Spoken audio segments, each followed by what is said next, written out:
14.650.000 reais era o preço para você voltar no tempo.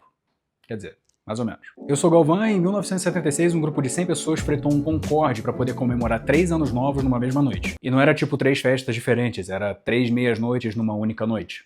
Sim, isso era possível. Era possível se você fizesse parte desse grupo que resolveu fretar o Concorde para fazer isso. Cada um deles pagou cerca de 4.850 dólares lá em 1976, o equivalente hoje a cerca de 28.500 dólares, ou 146.500 reais. Então, se eram 100 pessoas fazendo isso, para fretar o Concorde custava ali seus 14.650.000 reais. Basicamente, comemoraram o primeiro ano novo no solo do aeroporto de Paris, ali com brinde de champanhe, etc.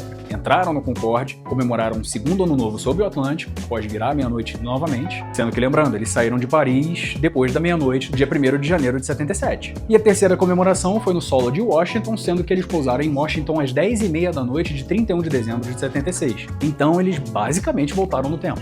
E bom, como eu falei, isso foi possível por causa do Concorde. O Concorde era um avião comercial que começou as atividades ali em 1976 e foi até 2003. Então ele foi descontinuado por conta de custos muito elevados para serem justificados por uma companhia aérea. Ele era muito diferente do avião comercial comum, isso porque ele tinha motores a jato, como o que você via nos caças militares, além de ter uma asa em formato de delta, ao invés das tradicionais duas asas maiores e menores atrás. E ele tinha coisas como um bico móvel, que podia abaixar no momento do pouso para facilitar a visibilidade dos pilotos em pista e levantava em alta velocidade justamente por questões de atrito com o ar. E além disso, ele tinha janelas ali para os passageiros que eram basicamente do tamanho de um iPhone Pro Max. Também por questão de regulação da pressão, até porque se houvesse qualquer falha numa janela um pouco maior, podia acontecer a chamada descompressão explosiva. Basicamente, o avião ia se desfazer no ar pela velocidade que a descompressão da cabine aconteceria. Não seria muito bonito. No final, esse avião alcançava altitudes estratosféricas. Não da forma figurada de se dizer, ele realmente voava na estratosfera a 18 km do solo. A essa altura você consegue ver a curvatura da Terra. E tudo isso possibilitava que ele chegasse à velocidade Mach 2.04, que é 2 vezes a velocidade do som, ou cerca de 2.108 km por hora. Pra você ter uma noção, um avião comercial padrão costuma fazer uma velocidade ali de cruzeiro de 900, 800 km por hora. O Concorde conseguia fazer uma viagem da Europa até os Estados Unidos em cerca de 3 horas, 3 horas e meia, enquanto um avião comercial padrão costuma fazer em 7, 8 horas. Então ele é muito mais rápido. Não só ele era 2 vezes mais rápido do que os aviões comerciais que a gente tem por aí, mas também ele era quase 2 vezes mais rápido do que a própria rotação da Terra no eixo em que ele estava voando. Na ocasião desses 100 passageiros, era uma viagem de Paris até Washington. E naquele eixo, a velocidade da Terra é de cerca de 1.000 a 1.200 km por hora. Ou seja, o Concorde era